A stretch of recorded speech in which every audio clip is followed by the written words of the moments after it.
नमस्कार दोस्तों, जय जोहार। मैं कौशल तिवारी और बिहनिया संध्या में आपका स्वागत है। धर्म और राष्ट्रवाद की पट्टी लोगों की आंखों में बांधकर भ्रष्टाचारियों को बड़े बड़े पद से नवाजने और अपराधियों को गले लगाने की बेशर्मी पार कर चुकी मोदी सरकार क्या 2024 में चुनाव हार जाएगी?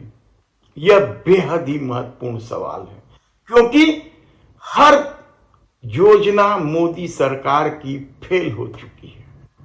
चाहे स्मार्ट सिटी की बात कर लें या फिर 2 करोड़ लोगों को रोजगार देने की बात कर लें। भ्रष्टाचार का सारा खुलासा तो कैग ने कर दिया कि किस तरीके से आयुष्मान भारत योजना में जमकर बंदर बांट हुआ और 250 करोड़ रुपए में 1 किलोमीटर सड़क बनाने का भी खुलासा हो गया। स्थिति यहां तक आ पहुंची कि अब पूरा देश पनौती कह रहा है, तो इस पनौती ने मोदी सरकार के सामने सबसे बड़ा संकट खड़ा कर दिया। मित्र प्रेम और अपने लोगों को आगे बढ़ाने के लिए या सत्ता किस तरीके से सहयोग करने के लिए नियम कानून भी बदल डाले, लेकिन पनौती है कि छोड़ने का नाम नहीं ले रहा है।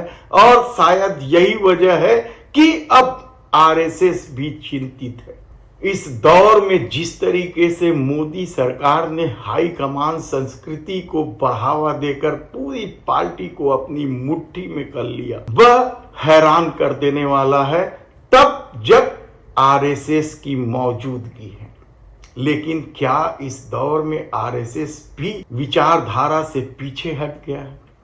ऐसे कई उदाहरण मिले हैं, लेकिन अब जब 2025 में आरएसएस को अपनी 100वीं स्थापना दिवस मनाना है, तब उसकी चिंता इसलिए बढ़ रही है क्योंकि मोदी सरकार की उल्टी गिनती शुरू हो गई है। यह साफ दिखने लगा है।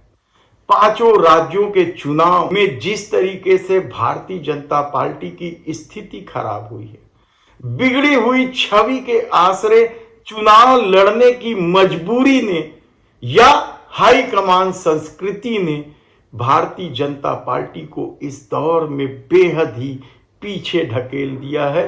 लेकिन गुजराती लॉबी यह बात मानने को तैयार नहीं है। हिडनबर्ग की रिपोर्ट आने के बाद और अब जब रामदेव बाबा के लिए नियम कानून बदलने की बात सामने आई है, तब लोगों ने पनौती को इस तरीके से उछाल दिया है कि इससे छुटकारा पाने की चिंता न केवल भारतीय जनता पार्टी को है बल्कि आरएसएस को भी है। आरएसएस जानती है कि यदि 2024 में सत्ता नहीं आई तो सबसे ज्यादा निशाने पर आरएसएस ही होगा, क्योंकि 2025 में जब वह अपनी 100वीं वर्षगांठ मनाने जाएगी और सत्ता उसके हाथ में नहीं होगी, तो फिर क्या मतलब है इसका? यह आरएसएस अच्छी तरीके से जानती है। इसलिए 3 दिसंबर का इंतजार केवल कांग्रेस, बीआरएस या भारतीय जनता पार्टी को बस नहीं है, बल्कि आरएसएस को भी इस 3 दिसंबर का इंतजार है।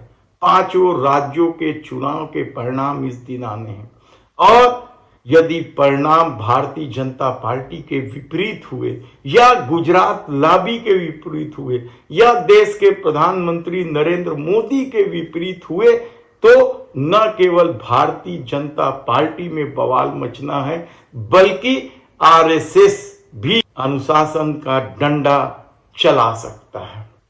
अब तक आरएसएस की भूमिका यह रही है कि वह विचारधारा के आसरे केवल भारतीय जनता पार्टी के संगठन पर ही काबिज रही है, लेकिन इस दौर में संगठन से भी किनारे करके मोदी शाह ने जिस तरीके से हाई कमान संस्कृति को बढ़ावा दिया है, उससे आरएसएस के सामान्य कार्यकर्ताओं में भी बेचैनी है।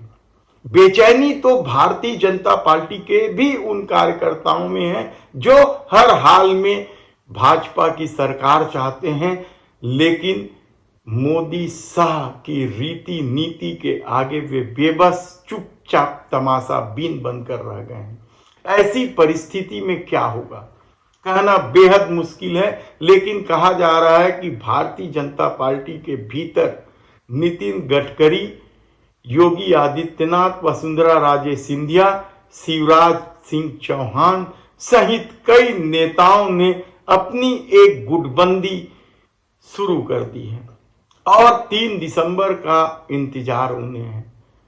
तब सवाल यह है कि आरएसएस इस बवाल को कैसे शांत करेगा, क्योंकि गुजरात लॉबी तो किसी के सामने झुकने को तैयार नहीं है।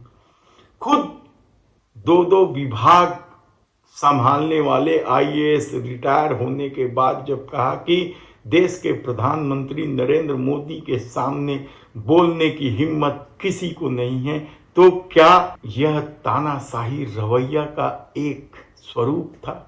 ऐसे कई सवाल आपके मन में होंगे कि आखिर सत्ता हर योजना में फेल क्यों हो रही है। आप फेहरिस्त देखेंगे तो हैरान हो जाएंगे। क्या हुआ नमामि गंगे का, क्या हुआ स्मार्ट सिटी का, और भी दूसरे प्रोजेक्ट हैं। महत्वाकांक्षी योजना बताई गई देश के प्रधानमंत्री नरेंद्र मोदी की, लेकिन सब कुछ फेल होता चला गया। भ्रष्टाचार मिटाने, आतंकवाद का कमर तोड़ने के लिए नोटबंदी की वकालत की गई, लेकिन आप हैरान हो जाएंगे कि मोदी सरकार के आने के बाद जिस तरीके से शहादत का लंबा दौर चला है, किस तरीके से कश्मीर अशांत है, वह किसी से छिपा नहीं है। लेकिन मोदी सरकार शायद यह बात नहीं जानती कि काठ की हांडी बार बार नहीं चढ़ती, इसलिए फिर राम जन्मभूमि में प्राण प्रतिष्ठा को लेकर आरएसएस भी शामिल हो गया है कि वह किस तरीके से लोगों की आंखों में धूल झोंके या लोगों की आंखों में पट्टी बांध दे। लेकिन यकीन मानिए कि जिस तरीके से राहुल गांधी ने न केवल अपनी छवि सुधारी है, बल्कि लोगों के साथ सामंजस्य स्थापित किया है, लोगों में अपने प्रति विश्वास अर्जित किया है, वह 2024 में भारतीय जनता पार्टी के सामने वही स्थिति लाकर खड़ी न कर दे जो 2003 में अटल बिहारी वाजपेयी के सामने खड़ी कर दी थी। क्या हुआ था? इंडिया शाइनिंग गुड फील का नारा जिस तरीके से गाया जाने लगा था, जिस तरीके से बड़ा कर दिया गया था, वह गुब्बारा एक ही झटके में फूट गया था। तो क्या इस दौर में भी हिंदुत्व और उसके रक्षक के रूप में धर्म और राष्ट्रवाद का जो गुब्बारा फुलाया गया है, क्या वह भी 2024 में एक ही झटके में उस गुब्बारे की हवा निकल जाएगी? देखना होगा। धन्यवाद।